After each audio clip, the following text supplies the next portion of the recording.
Hello everyone, welcome to React Learning course. In this video, we will learn about how to set up dynamically style and React. If I click on this button, components are visible. If I click again, components are not visible.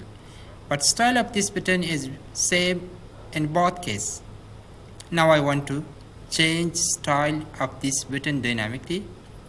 This means when someone click on this button and components are visible, background color or text color or whole state of this button should be changed from another state.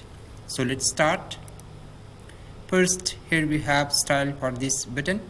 First, I want to change gray color to green in default case, and also here we have if statement. If the state show person was equal to true, this means when all component are visible. In this case, style of button should be background color equal to red from gray.